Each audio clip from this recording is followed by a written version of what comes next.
Fala pessoal, vocês estão no canal Corte 51. O link do episódio completo está na descrição do vídeo. Agora, bora pro corte.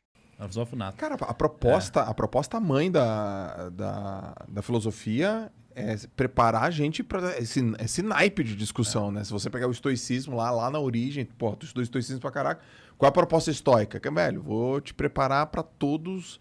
E qualquer acontecimento mais trágico que seja. A chinela vai cantar, meu irmão, você vai estar pronto pra discutir, vai estar pronto pra viver, vai estar pronto pra viver com pouco, viver com nada, viver na merda, viver outro lugar e pensar com a sua própria cabeça, né? Porra, Cara, se liga nessa, ó. As pessoas não estão preparadas para ter um debate filosófico. Por quê? Não mesmo. Não mesmo. Por No quê? Twitter, então, vixi. Porra, no Não, Twitter, mas veja só. cara, também tu quer o quê, né? Realmente. Não, mas veja só. E não é que eu esteja. A minha intenção é de que sim. Não significa que eu esteja. Mas por que eu digo que as pessoas não estão preparadas para um debate filosófico? Porque a essência da filosofia é a busca pela verdade. E as pessoas, elas querem buscar a verdade? Não. Elas não querem. Então, elas querem a confirmação. elas querem confirmação. Viés da confirmação pura. Então, olha só, eu estava trocando ideia com o Joel, pô, algumas das reflexões mais incríveis que a minha vida me proporcionou foi conversar com esses dois aqui. Né? E aí eu estava com o Joel, um dia desse, a gente estava conversando, refletindo, a gente começou a falar sobre conhecimento e sabedoria. Né?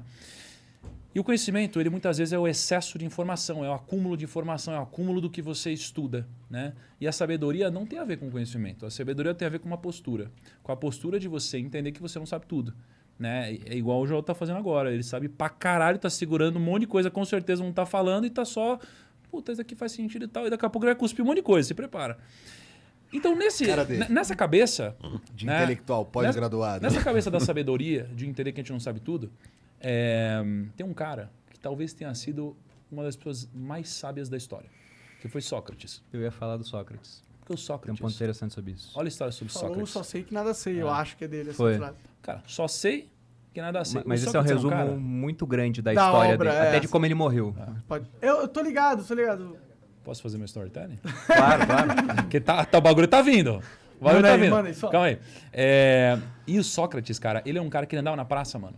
E ele falava assim, porra, você ama a sua esposa? Aí o cara fala assim, amo. Aí fala, é mesmo? Que massa. Então você deve saber o que é amor, né?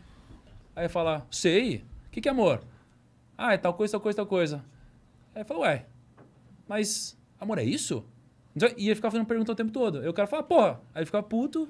Fala, então você sabe o que é amor. Fala, o que é amor você então? Aí o Sócrates falava, não, mas eu não sei. Fala, caralho, eu não sei.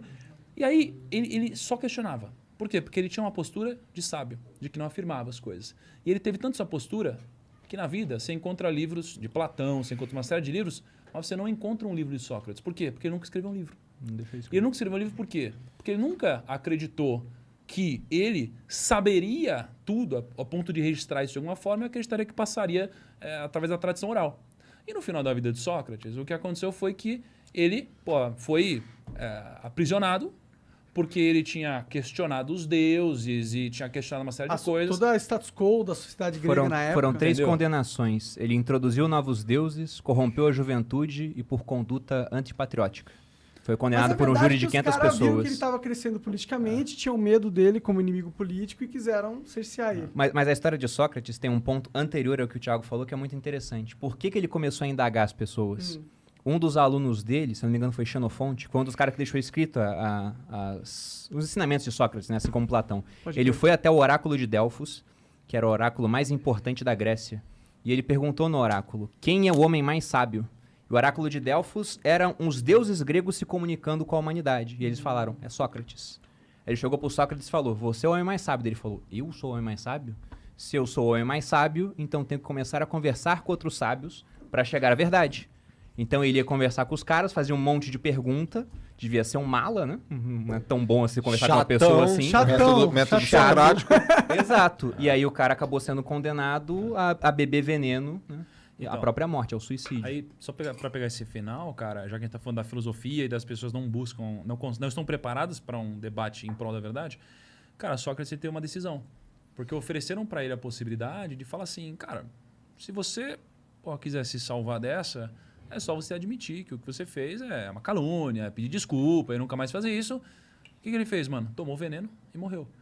Só que qual que é a parada? Olha a beleza disso, cara. Ele preferiu morrer cara, defendendo o que ele acreditava, morrer, cara, dizendo de fato, né, metaforicamente, o que para ele representava a verdade, do que passar a vida inteira contando mentira. Entendeu? Então, assim, cara, olha como esses princípios foram passados de geração em geração.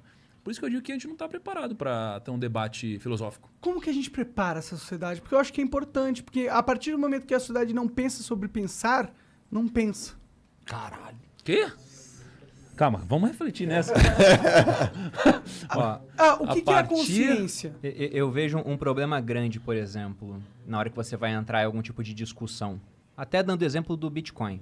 Quando eu comecei a falar de Bitcoin na internet, se eu chegasse numa roda, isso aqui é uma roda de investidores, eu falo, eu invisto no Bitcoin, isso soaria igual falar, eu uso crack ocasionalmente. Iriam olhar pra mim da mesma forma. Hoje virou mainstream. Todo mundo tá colocando nos portfólios, já entende o ativo, só que tem caras que falaram tão mal lá atrás, que esses caras não estão mudando de ideia hoje. Eles só deixam de falar, porque assumir o custo do próprio erro pode ser muito custoso para a reputação das pessoas. Isso acontece em vários campos. Nutrição, por exemplo, isso aconteceu. Você tinha uma série de diretrizes nutricionais, que elas foram criadas por conta do governo americano. Um presidente chamado Eisenhower teve um infarto. Por que ele infartou? É a gordura. Gordura é o problema, tira a gordura do alimento, você tirou gordura, proteína mais ou menos constante, bota carboidrato. O que aconteceu é mais gente engordando e mais doença cardíaca.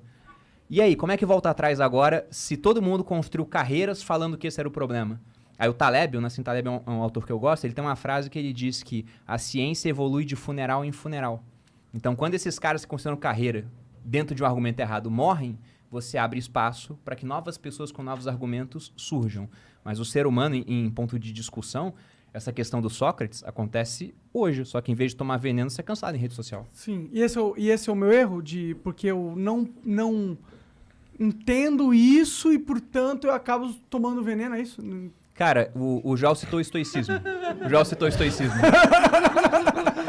Eu vejo da seguinte forma, né? O Sêneca, que é um autor estoico, ele tem uma frase onde ele diz que nenhum sábio se revolta contra a natureza. Sim. Isso é a natureza humana, cara. Não tem solução. O debate vai ser sempre raivoso. Ainda mais na internet. Sim. Porque num debate presencial, se a gente começa a divergir muito das ideias e uma hora você usa um argumento ou me ofende demais, talvez isso termine em embate físico. Então, a simples sombra da ameaça de embate físico controla os argumentos. Na internet não tem. É verdade. O cara pode xingar a tua família até a 15ª geração e daí? E os outros vêm, ficam mais raivosos. Então, a internet amplificou tanto coisas boas quanto ruins na sociedade. O debate vai ser cada vez mais raivoso e não vai ser um debate buscando verdade. É um debate querendo lacrar, Mas aí, buscando like. aí a gente entra no cerne da questão, que como que a gente lida com isso, entendeu? A gente sabe que a gente está vivendo num ambiente cada vez mais tóxico, onde se expressar nas redes sociais está cada vez mais difícil. Como que a gente lida com isso? A gente deixa de se expressar? A gente se expressa de uma forma mais polida? O que vocês acham? Eu acho que o que acontece, o grande vilão da inteligência e também do sucesso é o ego, velho. O ego, cara, é uma sereia que te alimenta e que, porra, ela fica te falando, te mostrando, você é foda, hein, meu, você é inteligente, hein, cara, você é demais, hein, boa colocação, hein. E aquilo vai te inflando. Vocês devem lembrar daquele ator, morreu, um diretor de cinema chamado Antônio Bujanra. Lembra que tinha Provocações? Ele tinha um programa na Cultura chamado Provocações. Vocês devem lembrar, os caras. Porra, João. Eu fui muito longe? Eu não conheço Não, se liga. Ele fez, mano, ele fez Ravengar, cara, que Rei Sou Eu. Vocês não lembram desse cara? Porra, João. Eu sou de 88, cara. Caralho, João. Que rei sou eu? Tu lembra, velho? Que rei sou eu lembro. Tinha um Ravengar. Aham. Cara, Provocações tem vários programas na internet. Ele falava Detalhe, o assim... Igor é professor de letras, entendeu? Não, mas isso tem nada a ver, cara. Ele tá falando da novela. Não, mas o cara tinha um programa irado de entrevista. O cara tinha um programa de entrevista, porra, 20 anos atrás, meu. Provocações. Ele falava assim, aprenda a idolatrar a dúvida. Eu acredito que uma das maneiras legais, assim, importantes, férteis da gente exercitar a filosofia é o oposto da egocentricidade, que é a humildade. Ó, a gente tá aqui gravando, semana passada eu encontrei o Bernardinho. O Bernardinho vocês conhecem, né? Aham. Pô, o Bernardinho, cara, ele foi medalhista como jogador de vôlei. Depois ele foi medalhista com o time masculino. Depois ele foi medalhista olímpico com o time feminino. Depois ele foi de novo com o masculino. 20 anos de seleção Mas ele brasileira. não tem 800 medalhas. Deve ter... Pô, ele tem 7 medalhas olímpicas, cara. E aí eu tava com ele semana passada e eu falei assim, pô, Bernardinho, você deve estar muito experiente agora como treinador, né? Daí, olha o que ele respondeu pra mim. Eu tô cheio de dúvida. Então, ouvir isso daquele cara foi pra mim um exercício de humildade, estar aberto a aprender. E a terceira coisa é tolerância, velho. Tolerância é... Porra, você gosta do Corinthians, outro gosta do Flamengo, eu vou te matar. Você gosta, vai pra um lado, vai pro outro, eu vou arrebentar com você. Não tem tolerância. E na internet, sobretudo, o cara se esconde. A internet, cara, ela estimula muitos covardes. Muitos covardes. O cara não falaria o que ele tá falando no chat se ele visse a gente ao vivo, né? No Não tete a existe tete. hater ao vivo. Não existe hater ao vivo. Então, Mas, cara, Joel, 1,90m, pô. Largo pra fala, cacete. né? Porra, e tá, tu é um cuzão, tu é isso aqui. Mas se a gente se trombar no olho a olho, o cara não falaria isso. Bora tá? tirar uma foto. Bora tirar uma foto. Então, cara, ele é covarde, egocêntrico, zero tolerante, não sabe minha história de vida, não sabe de onde que eu vim, não sabe meu pai, minha mãe, não sabe a minha bucha, porque tu tem uma bucha, mas a minha bucha é pior do que a tua. Sempre é. Caralho, velho. Porra, não, mas é você tal coisa, mas é porque você é rico, porque você não sei o quê, porque você não sei o que lá. Todo mundo tem uma bucha, cara. Então o cara não tolera, não é humilde, é egocêntrico pra caramba e se acha inteligente. Aí ele se perde nessa questão. Onde eu busco, sei lá, informação e alimentação? Sempre nos caras que ficaram mais tempo no game. Tem um autor chamado Simon Sinek. Ele escreveu vários livros legais. Começa pelo Porquê, o Líderes Almoçam por Último, mas tem um livro que ele escreveu que é O Jogo Infinito. E ele fala assim, ó, por exemplo, eu falei aqui para vocês que eu falo sobre alta performance, né? Mas não tem uma competição, Campeonato Brasileiro de Alta Performance, para falar que o Joel é o campeão da alta performance. Ou o Campeonato Brasileiro, ou Federação Brasileira de Podcasts, tá ligado? Para falar. A gente pode criar um nosso e só você compete também. A gente cria um. Né? Ou bota outros também. Então ele fala o seguinte, o Jogo Infinito, cara, é o jogo... Qual é o jogo verdadeiro mesmo? É o jogo do cara que se mantém por muito tempo. Na internet é difícil crescer, mas mais difícil ainda é ficar por muito tempo. Então, Eu fali. Então, cara, esse é o Jogo Você é um Infinito. cara que tá há bastante tempo, cara. Não, mas eu fali durante muito... Eu fiquei 4 anos falido, então eu sei quão difícil é se manter. É muito difícil mesmo. Então eu vou te fazer uma pergunta. Ah, De um cara que tá há muito tempo. Se você pudesse dar um conselho pra mim, eu falo, pô, Monark, galera, cara, o que eu não posso negligenciar de jeito nenhum pra me manter competitivo durante muito tempo na internet? sua alma. Então, isso é humilde pra mim, é humildade pra mim. Mostra pra mim do tipo, cara, por mais que eu cresça, Joel, por mais que a gente cresça, não esqueça da sua alma. Aí eu te perguntaria mais, como aluno, velho, fala um pouco mais sobre o que é alma especificamente. Alma é o porquê você começou a fazer algo desde o começo, entendeu? É o que te move. Sempre quando você começa a fazer algo pelo resultado da coisa, não pela essência, você perdeu um pouco tua alma. Quando você se molda a agradar coisas pessoas e situações que não tem a ver com o que você acredita de verdade. Ó, aí se liga. Tô indo mais como aluno, tá? Quantas Método pessoas... socrático. Isso. Quantas pessoas passaram aqui, sentaram aqui, velho, com vocês, nesse tempo todo? Umas 500. 500. Pelo menos. Por de aí. diversas Pelo menos indústrias, não, mas por diversos aí. segmentos. Tipo, os caras mais, Diversos sei lá, brilhantes. E teve uns borrão também. O que vocês notaram... Tá, quer ver, ó. Desses 500, quais foram as características dos caras que mais vocês realmente admiraram? O que eles têm? Autenticidade. Autenticidade. São pessoas que falam e eu não tô enxergando nenhuma estratégia pelo qual elas falam. Ou seja, mantiveram a alma. Mantiveram a alma. Poderíamos pensar nisso. Poderíamos. Beleza. Aí eu te perguntaria para vocês, como que eles fizeram isso? Não por quê, porque vocês já me disseram, mas como? Como é que passa nessa prova? Eles sacrificaram coisas em prol de algo que eles acreditavam. Eles se fuderam por causa de algo que eles acreditavam. Volta no Tiago. O que você acabou de falar de Sócrates lá na hora da morte? Pô, Sacrificou a vida. Ele preferiu, cara, morrer pelo que ele acreditava do que viver uma vida na mentira. Olha que louco. Né? Que é um pouco disso, né? Caralho, então demos toda uma volta aqui. E não bebemos Não, eu bebi. Fale por você.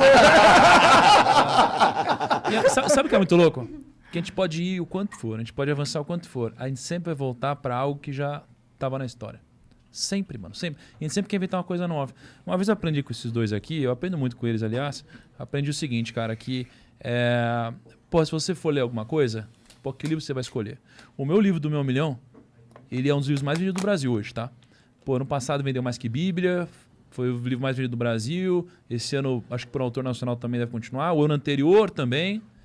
Mas, mano, se eu fosse ler um livro hoje, eu pegaria um livro que ele é lido há mais de 1000 anos, entendeu? Porque no final das contas, cara, você tem muitas leituras e os livros que estão há muito tempo, eles são aqueles livros que eles passaram no filtro do tempo. Então eles passaram por várias situações. Tecnologia, Revolução Industrial, guerras, eles estão aqui ainda. Tem algum motivo para eles estarem aqui. Né? Então, e é esse tipo de coisa que acontece. O Joel pegou, fez toda uma reflexão com vocês das 500 pessoas que vieram aqui, das mais brilhantes que vieram aqui, de todo o seu fio de vida para se chegar à conclusão que, cara, já estava escrita.